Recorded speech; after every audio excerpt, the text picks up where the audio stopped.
चमोली के मलारी में ग्लेशियर टूटने से अब तक 10 लोगों की मौत हो चुकी है। 8 लोगों की तलाश अभी भी जारी है। तस्वीरों के जरिए हम आपको दिखाएंगे कि किस तरह से सेना के जवान कल रात 8 बजे से रेस्क्यू कर रहे हैं। विषम भौगोलिक परिस्थितियों में और पारा शून्य से नीचे और धूप अंधेरे में भी किस तरीके से सेना के जवान रेस्क्यू कर रहे हैं, इन तस्वीरों को देखिए। अगर समय रहते रेस्क्यू नहीं किया गया होता तो 384 लोगों को समय रहते बचाया नहीं जा सकता था। सेना के सभी जाबाजों ने अदम्य साहस का परिचय देते हुए कल देर रात तक रेस्क्यू का काम करते रहे, ऑपरेशन जिंदगी पर जुटे रहे। यहाँ स्थिति ये है कि संचार सेवा न होने की वजह के साथ सड़क मार्ग और कई जगह बंद रहे। यहाँ पर समय रहते एनडीआरएफ, एसडीआरएफ, बीआरओ सहित अन्य आपदा एजेंसियां नहीं पहुंच पाती। तो ऐसे में सेना ने किस तरीके से यह कमान संभाली, धूप अंधेरा, शून्य के नीचे तापमान और तमाम विपरीत परिस्थितियों में लड़ते हुए 8 जिंदगियों की तलाश में अभी भी सेना के जवान हैं। आपको बताएं 10 लोगों की मौत की खबर है जिनकी डेड बॉडी मिल चुकी है। 8 लोगों की तलाश में अभी भी सेना लगी हुई है। तो कल रात से यह ऑपरेशन अभी भी जारी है चमोली का, जहां 2 महीने के भीतर ये दूसरी आपदा की तस्वीरें हम आपको दिखा रहे हैं, जहां कल रात से ये ऑपरेशन चला के करीबन 384 लोगों को बाहर निकाला गया, बचाया गया वक्त रहते। तो जोशीमठ की ये 2 तस्वीरें देखिए कि किस तरीके से तमाम मुश्किलों से लड़ते हुए सेना ने अपना फर्ज निभाया। यहाँ 1-2 नहीं बल्कि 384 लोगों की जिंदगी बची है। दुर्भाग्य ये है कि 10 लोगों को खोया है और 8 की तलाश जारी है। तो ये मिशन जिंदगी है। जोशीमठ से तस्वीरें आपके सामने। ग्लेशियर टूटने के बाद जो तबाही है, एवलांच के बाद तमाम वो सड़कें बाधित हैं, सड़क मार्ग बाधित हैं ग्लेशियर्स की वजह से, जिसके वजह से ये देखा गया कि जो बाकी टुकड़ियां हैं वो सड़क मार्ग अगर अख्तियार करती तो यहाँ नहीं पहुँच पाती और बड़ी मुश्किलें और दिक्कतें रहीं। लेकिन फिलहाल सेना ने कमान संभाला, वक्त रहते कईयों जिंदगी बचाई। दुखद है 10 लोगों की मौत और 8 लोगों का गायब होना। तो यहाँ जवानों ने मिलकर दिन रात एक करके बड़ी विषम भौगोलिक परिस्थितियों में तमाम जिंदगियों को बचाया है। चमोली की ये एवलांच की तस्वीरें भी हमने आपको दिखाई कि किस तरीके से वहाँ एक पूरे इलाके में सिर्फ बर्फ ही बर्फ, और इस सैलाब में, बर्फ के सैलाब में कई लोग दब सकते थे जिनकी जिंदगी खतरे में थी। काफी ऊंचाई वाला इलाका है, सड़क मार्ग पूरी तरह से बाधित हो गया, रास्ते टूट गए। इन्हें सड़क के जरिए बचा पाना भी बेहद मुश्किल था। लेकिन सही वक्त पर सेना ने अदम्य साहस दिखाते हुए दिन रात एक करके तापमान और रोशनी दोनों ही मुसीबत रही, लेकिन बावजूद इसके सेना ने ये कर दिखाया है। चमोली में करीब 2 महीने के बाद फिर से ग्लेशियर टूटने की घटना हुई है। सीएम तीरथ सिंह रावत ने घटनास्थल का हवाई दौरा किया। उच्च शिक्षा राज्य मंत्री धन सिंह रावत भी मौजूद रहे। क्षेत्रीय विधायक महेंद्र भट्ट भी इस दौरान मौजूद रहे। तो आपदा की तस्वीरें और आपदा के इस वक्त में अपने लोगों के साथ और अपनों का हालचाल जानने के लिए सीएम तीरथ सिंह रावत, उच्च शिक्षा मंत्री धन सिंह रावत मौके पर मौजूद रहे। हवाई सर्वेक्षण के जरिए पता लगाया कि कितना नुकसान हुआ है। जहाँ पे घटना घटी है और नीति के पास थाना में, कुल मिलाकर के ये कह सकता हूँ कि वहाँ जो बीआरओ के द्वारा, उनके चीफ के द्वारा जो इनके पास आया है, रिपोर्ट आई है, आर्मी कल रात से पूरी तरह मुस्तैदी के साथ में वहाँ पे स्पॉट पे लगी हुई है और हमारा जिला प्रशासन पूरी तरह से कल से ही रेस्क्यू किया है और एसडीआरएफ वहाँ आगे बढ़ी है। एनडीआरएफ भी पूरी वहाँ पर कुछ लोग पहुँचे हैं आगे तक, जहाँ तक वो जा सकते हैं। आर्मी के संपर्क में तो कल रात से ही हैं, वो लोग पूरी तरह रेस्क्यू कर रहे हैं। और 6 अभी कैजुअल्टी जो हुई है, 6 की जो संख्या अपने पास आई है और 4 लोग अभी घायल अवस्था में हैं। ये अभी तक की जानकारी है, ये रिपोर्ट है और बाकी अभी पूरी तरह से रेस्क्यू जब लगा, मैंने कहा कि आर्मी भी पूरी तरह लगी हुई है, वो कल से ही पूरी तरह वहाँ पर मुस्तैदी के साथ में जुट गई है। तो चलिए ज़्यादा डिटेल के लिए रुख करते हैं ब्यूरो चीफ अजित राठी का, उनसे जानकारी लेते हैं कि अजित ये बताइए कि अब ऑपरेशन लगभग खात्मे के कगार पर होगा, लेकिन अभी भी 8 लोग नहीं मिले हैं। इस पर क्या अपडेट है? जी देखिए स्नेहलता, आपने बिल्कुल सही कहा। सैकड़ों जिंदगियों को तो बचाया गया, लेकिन अब 8 लोग ऐसे रह गए हैं जिनकी तलाश में रेस्क्यू चल रहा है। और इसमें आर्मी, आईटीबीपी और जो बीआरओ का जो दल है, एनडीआरएफ है, वो सभी जुटे हुए हैं वहाँ। चूंकि आपने अभी जैसे दर्शकों को दिखाया कि कितनी विषम परिस्थितियाँ हैं और जो वो एवलांच आया है, छोटा ही भले ही हो, लेकिन वहाँ पर इतनी बड़ी संख्या में लोग काम कर रहे थे, उन जिंदगियों को बचा लिया गया, तो ये गनीमत है।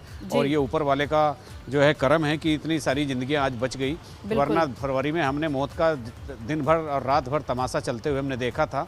और मैं आपको ये और बता दूं कि बीआरओ की टीम वहाँ पर, बीआरओ के अफसर, आईटीबीपी के अफसर और आर्मी के जो सीनियर ऑफिसर हैं वो वहाँ पर मौजूद हैं और वो लगातार मॉनिटरिंग वहीं पर मौके से ही कर रहे हैं। और मुझे लगता है कि वहाँ पर जो सबसे बड़ी दिक्कत आ रही है रात में रेस्क्यू ऑपरेशन चलाने की आ रही है, वहाँ ही क्यों, जहाँ भी ये ऐसी कोई आपदा आती है तो रात में रेस्क्यू ऑपरेशन चलाना बड़ा मुश्किल होता है। और इस समय भी 8 लोग बचे हुए हैं, शाम हो गई है, तो रात में थोड़ी दिक्कत जरूर आती है, लेकिन समय जितना बीतता जा रहा है, आप जानती हैं स्नेहलता, जितना समय बीतता है जिंदगी की उम्मीद उतनी ही कम होती चली जाती है। फिर भी ये रेस्क्यू चल रहा है और मुझे लगता है कि इतने लोग बचे हैं तो वो 8 लोग भी बचेंगे। जी बिल्कुल, और बर्फ में ये उम्मीद तो जरूर रहेगी और इसी उम्मीद के साथ सेना के तमाम जवान भी लगे रहेंगे। इसके अलावा इतने सारे लोग जो बच गए हैं, इस आपदा के मुंह से निकल के आए हैं, अजीत, उनके लिए तो ये नए जन्म जैसा होगा। बिल्कुल, किसी हिमखंड का बहुत बड़े पैमाने पर गिरना या हिमस्खलन होना, ग्लेशियर टूटना, वो एक ऐसी घटना होती है कि वो उसको रोक लेना या उससे बचकर निकलना व्यक्ति के बस की बात नहीं होती। और हमने जैसे पिछले फरवरी माह में भी जो आपदा आई थी, वहाँ भी ग्लेशियर टूटा था, तो वो नज़ारा हम सब लोगों ने देखा था। तो मतलब वो एक ऐसी स्थिति बन जाती है कि व्यक्ति समर्पण कर देता है और उसके हाथों में कुछ भी नहीं रहता। लेकिन जितने भी लोग ये बचे हैं, चूँकि जहाँ हिमस्खलन हुआ है, जो ग्लेशियर टूटा है, तो उससे थोड़ी दूरी पर काम कर रहे थे, तो इसलिए बच गए। अगर ये इसके बहुत निकट होते, उस हाईवे पर, उस प्रोजेक्ट पर, तो शायद इतनी जिंदगियों को बचा पाना बहुत मुश्किल हो जाता है। जी सुनील। बिल्कुल अजीत, आप हमारे साथ बने रहिए। इस वक्त की बड़ी खबर दर्शकों तक पहुंचाएं, जहां तीरथ सरकार ने कई अहम फैसले लिए हैं। ये दर्शकों को हम बताएं कि सर्वदलीय बैठक के बाद ये अहम फैसले सामने आए हैं, जिसमें यह है कि सरकारी कार्यालय बुधवार तक के लिए बंद रहेंगे। जो शराब की दुकानें हैं वो भी दोपहर 2 बजे बंद हो जाएंगी। उत्तराखंड में प्राकृतिक आपदा के अलावा कोरोना के कहर के बीच सीएम तीरथ सिंह रावत का ये अहम फैसला है। आज 2 अहम बैठकें उन्होंने की, पहले सचिवालय में की, जिसमें सभी जिलों के डीएम इसके साथ वीडियो कॉन्फ्रेंसिंग के जरिए जुड़े, हालचाल जाना और हर जगह की चैलेंजेस क्या हैं वो जानने की कोशिश की। इसके बाद विपक्ष लगातार आरोप लगा रहा था, तो इसीलिए उनको बुलाया गया, बिठाया गया। अब बताइए कि सुझाव क्या है। तो कुल मिलाकर लब्बो-लुआब ये है कि अब नए फैसले ये हैं कि बुधवार तक सारे ऑफिसेज बंद रहेंगे और जो शराब की दुकानें, ठेके हैं, वो भी 2 बजे बंद हो जाएंगे।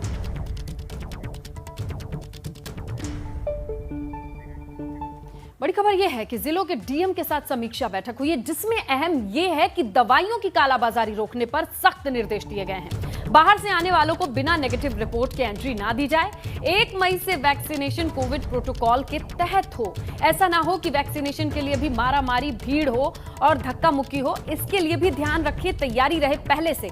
सीएम तीरथ सिंह रावत ने कहा कि कोविड की स्थिति की भी बेहतर समीक्षा होनी चाहिए। बैठक है, इसमें वर्चुअली सभी जिलों के डीएम, आला अधिकारी शामिल थे और सीएम ने दवाइयों सहित अन्य सामानों की कालाबाजारी होने की शिकायतों को पर कड़ी कार्रवाई के निर्देश दिए हैं। बैठकों में लिए गए निर्णय तुरंत पालन के रूप में सामने आए, ऐसे आदेश हैं। सीएम ने अधिकारियों को मई से बड़े पैमाने पर कोविड प्रोटोकॉल को ध्यान में रखते हुए टीकाकरण कराने के आदेश दिए हैं। नगर निकायों की तरफ पंचायतों में भी सैनिटाइजेशन का काम किया जाए, इसके निर्देश दिए। प्रदेश की सीमा पर बाहर से आने वाले जो लोग हैं उनकी सख्त चेकिंग करें और छुपे रास्तों से, चोर रास्तों से आने वालों पर नजर रखी जाए और बिना आरटीपीसीआर नेगेटिव रिपोर्ट के किसी की एंट्री ना हो, यह सुनिश्चित किया जाए।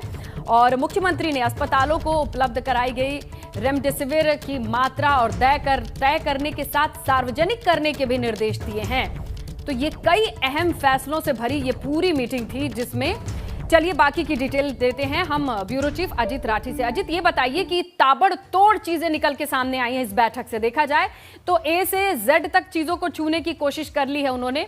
वैक्सीनेशन की भी बात कर ली है, बाहर से आने वाले लोगों की भी बात कर ली है। एक साथ इतने सारे कमांड कैसे एक्टिवेट होंगे? श्रीलता, देखिए, मुख्यमंत्री का आज बहुत व्यस्ततम दिन था और सुबह वो जोशीमठ गए जो आपदा का क्षेत्र था। उसके बाद आकर 1 बजे उन्होंने अधिकारियों के साथ, जिला अधिकारियों के साथ और विभाग के आला अधिकारियों के साथ एक वीडियो कॉन्फ्रेंसिंग के माध्यम से कोरोना की प्रगति जानी। उसके बाद फिर शाम को 4 बजे उन्होंने सर्वदलीय बैठक की, जिसमें हरीश रावत, प्रीतम सिंह और इंदिरा हरदेस जैसे तमाम बड़े लोग जो विपक्षी दलों के जो बड़े नेता हैं वो सब जुड़े हुए थे।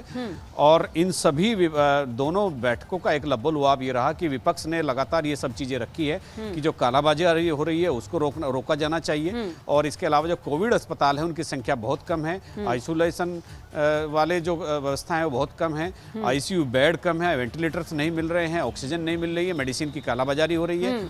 तो मुख्यमंत्री ने इसके आदेश पहले ही वीडियो कॉन्फ्रेंसिंग में अधिकारियों को दे दिए थे। अच्छा। और जो ये महत्वपूर्ण जो 2 फैसले मुख्यमंत्री ने सर्वदलीय बैठक में लिए हैं कि शराब की दुकानों को लेकर के सरकार की बहुत आलोचना हो रही थी कि चाय की दुकान को चालान और शराब की दुकान को सलाम, इस तरह की चीज़ें यहाँ पर आने लगी थी।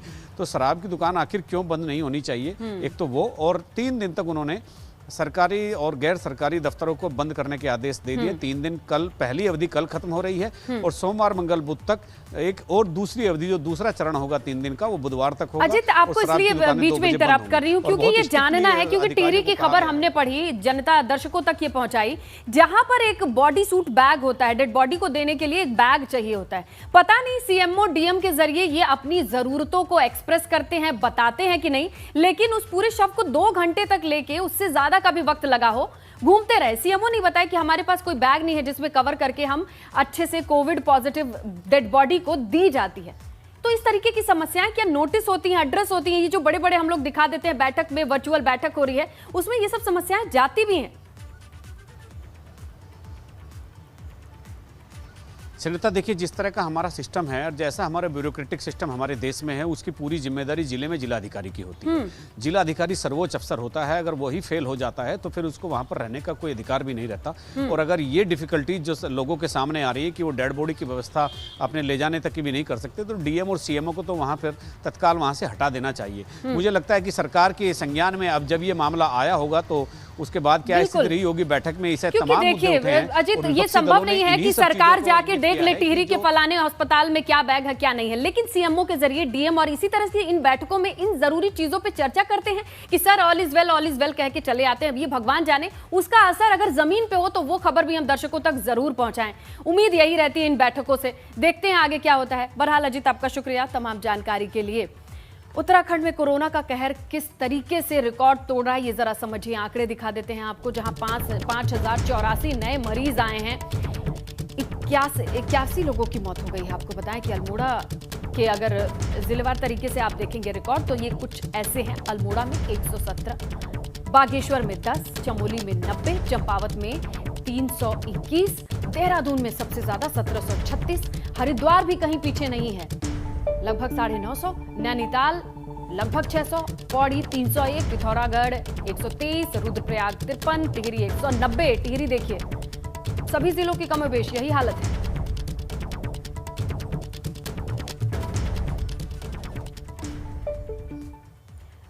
टिहरी में कोरोना व्यवस्थाओं को लेकर स्वास्थ्य विभाग की लापरवाही कहें या जानबूझ के आंखों को बंद करने की प्रक्रिया की बौराड़ी निवासी एक 22 साल की युवती जिसकी हम बात कर रहे थे, रिपोर्ट पॉजिटिव आई। डेड बॉडी को पैक करने के लिए बॉडी बैग किट जिला अस्पताल बौराड़ी में था ही नहीं। परिजन 3-4 घंटे अस्पताल में भटकते रहे, वो करे तो करे क्या।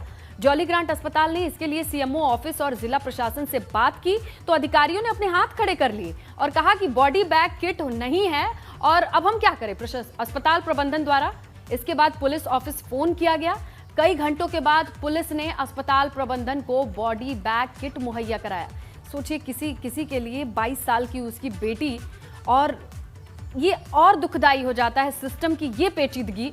किसकी जवाबदेही होगी, किसके पास होना चाहिए, ये इन्हें कौन बताएगा। 23 साल की उम्र थी इनकी। हमें कम से कम यहाँ पर आए हुए 2 घंटे बीत चुके हैं। ना कोई प्रशासन की कोई टीम आई है, ना कोई पुलिस टीम आई है, ना कोई इलाज उससे हो पा रहा है। ये कह रहे हैं कि हम पे अभी कोई किट आनी है कि जो इनके पास तो पहले किट ही नहीं, जिससे बॉडी पूरी पैक होनी है। इनके हॉस्पिटल के पास ये किट ही पर्याप्त नहीं है।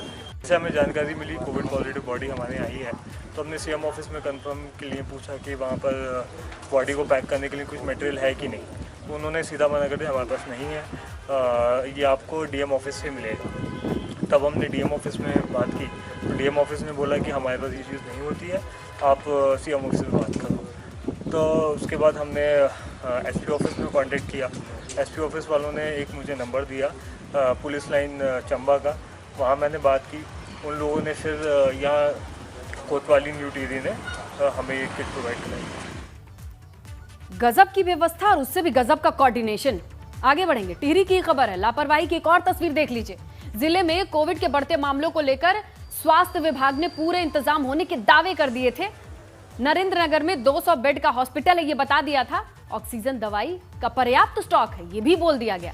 सीएमओ का दावा है कि जिले में ऑक्सीजन की कोई कमी नहीं है। हालांकि रेमडेसिविर इंजेक्शन की मांग स्वास्थ्य निदेशालय से की गई है। तो ये दावे हैं ठीक उलट जैसा इससे पहले हमने खबर दिखाई। हमारे पास पर्याप्त मात्रा में इस समय हमारे डेडिकेटेड कोविड हॉस्पिटल्स हैं, उसमें हमारे पास सारे बेड्स जो है ऑक्सीजन के बेड्स हैं। ऑक्सीजन की कोई कमी नहीं है हमारे पास। जो इंजेक्शन रेमडेसिविर की बात है वो हमें 100 की हमने डिमांड की हुई है महानिदेशालय से, वो जल्दी हमें प्राप्त हो जाएगी। कोविड वैक्सीन हमारे पास पर्याप्त मात्रा में है और हम 52% लोगों को जो 45 साल से ऊपर हैं उनको हम वैक्सीनेट कर चुके हैं। डेली हमारे 35 से 38 सेशन हमारे लग रहे हैं। मास्क और सैनिटाइजेशन सैनिटाइजर हमारे पास पर्याप्त मात्रा में है और जो भी कहीं से हमारे पास डिमांड आ रही है हम उसकी पूर्ति कर रहे हैं। एक तरफ कोरोना का कहर जारी है तो दूसरी तरफ कुंभ में शाही स्नान को लेकर अखाड़ों में घमासान जारी है। इसी बीच 27 तारीख को होने वाले चैत्र पूर्णिमा स्नान को लेकर बैरागी अखाड़ा तैयारी में जुटा हुआ है। हालांकि स्नान में संतों की संख्या बेहद कम होगी। बावजूद इसके बैरागी अखाड़ा 27 अप्रैल को होने वाले शाही स्नान को जोरों शोरों से तैयारी में लगा हुआ है। वहीं बैरागी कैंप में लगे तमाम संतों के पंडाल भी उखड़ने शुरू हो गए हैं। आपको बता दें कि बैरागी कैंप में भी अधिकांश अखाड़ों के महामंडलेश्वर के ही टेंट लगे थे, जिसमें अधिकतर महामंडलेश्वर संत अपने स्थानों के लिए लौट चुके हैं और अधिकांश पंडाल हटा लिए गए। बैरागी कैंप क्षेत्र के संतों के तो कई 100 पंडाल लगे थे, लेकिन पंडालों में अब ना तो अनुयायी बचे हैं ना ही साधु संत। बैरागी कैंप क्षेत्र में इस वक्त किस तरह का नजारा है, जायजा लिया एबीपी गंगा संवाददाता पंकज राणा ने। 27 अप्रैल को चैत्र पूर्णिमा के दिन एक शाही स्नान होने जा रहा है। इस शाही स्नान को लेकर पहले ही बैरागी और सन्यासी अखाड़ों में तकरार जारी है। सन्यासी अखाड़े ये कह चुके हैं कि वो अब शाही स्नान नहीं करेंगे, यानी कि कुंभ के समापन की घोषणा कर चुके हैं। लेकिन बैरागियों के तमाम अखाड़े इस शाही स्नान को करने की तैयारी कर रहे हैं। लेकिन उसके बावजूद आप देखिए, मेरे पीछे की जो तस्वीर आप देख रहे हैं, ये तमाम जो पंडाल खाली हो चुके हैं, ये बैरागी अखाड़ों के ही तमाम पंडाल थे। जो तमाम इनके महामंडलेश्वर अलग अलग जगह से आए थे, प्रदेश के अलग अलग हिस्सों से आए थे, वो यहाँ से अपने पंडाल खाली करके चले गए हैं। ये बैरागी कैंप का पूरा एरिया है। यहाँ पर तकरीबन कई 100 पंडाल लगाए गए थे, जहाँ पर बैरागियों के तमाम जो अखाड़े थे उनके महामंडलेश्वर रुके हुए थे। उसके साथ साथ तमाम जो अलग अलग प्रदेशों से तमाम सन्यासी आए हुए थे, तमाम लोग आए थे, वो यहाँ रुके थे। लेकिन अभी आप देख रहे हैं कि इन पंडालों को खाली करने का काम शुरू हो गया है, क्योंकि प्रधानमंत्री नरेंद्र मोदी के आह्वान के बाद कुंभ को प्रतीकात्मक तौर पर मनाने की बात कही है। उसके बाद ही सन्यासी अखाड़ों ने ये घोषणा कर दी थी कि उनका कुंभ समाप्त हो चुका है। लेकिन यहाँ जो तमाम बैरागी अखाड़े हैं, बैरागी के जो 3 अखाड़े हैं, वो अभी भी ये दावा कर रहे हैं कि उनका जो शाही स्नान है वो हर हाल में किया जाएगा। हालांकि संख्या कम रहने की बात कर रहे हैं, लेकिन उनके जो तमाम महामंडलेश्वर हैं वो भी यहाँ मौजूद हैं। लेकिन उसके बावजूद भी आप जो तस्वीरें आपने देखी हैं उसमें ये साफ कहा जा सकता है कि प्रधानमंत्री नरेंद्र मोदी के आह्वान के बाद, यानी कि कोरोना के संकट के बाद, तमाम जो यहाँ के अनुयायी थे, तमाम जो लोग थे और उनके अलावा जो तमाम संत थे, वो यहाँ से जा चुके हैं। यानी कि साफ कहा जा सकता है कि 27 तारीख को जो शाही स्नान होने जा रहा है उसमें संख्या बहुत कम रहने वाली है और ये सिर्फ और सिर्फ कोविड की वजह से हो रहा है। हरिद्वार से अपने सहयोगी संजय कुमार के साथ पंकज राणा, एबीपी गंगा। हरिद्वार में कोरोना पॉजिटिव की संख्या बढ़ रही है और हालात काफी नाजुक नजर आ रहे हैं, क्योंकि तमाम अस्पतालों के बेड फुल हैं। इसी कारण मरीजों को देहरादून या ऋषिकेश एम्स रेफर करना पड़ रहा है। हरिद्वार में बद से बदतर हो रहे हालात को लेकर हरिद्वार के मेयम अनीता शर्मा ने कांग्रेस कार्यकर्ताओं के साथ विरोध प्रदर्शन किया। उनका कहना था कि हरिद्वार में बड़ा हॉस्पिटल बनाने के लिए नगर निगम ने 70.5 एकड़ भूमि आवंटित की, लेकिन बावजूद इसके अभी तक काम शुरू नहीं हुआ है। तो हमने बोर्ड मीटिंग की थी। बोर्ड मीटिंग में ये प्रस्ताव पास हो गया था कि ये जहाँ पे ज़मीन जगदीशपुर में है यहाँ हॉस्पिटल बनेगा। सीएम साहब ने कहा था 1.5 महीने में बन जाएगा मैडम। अब देखो पहले भी कितना कोविड हो रखा था और अभी आप देखिए पूरा शहर में कोविड में है और यहाँ हॉस्पिटल को कोई एक बेड तक नहीं बना हुआ है। कहाँ जाए जनता, बताइए, बेचारी गरीब आदमी है, कहाँ जाए।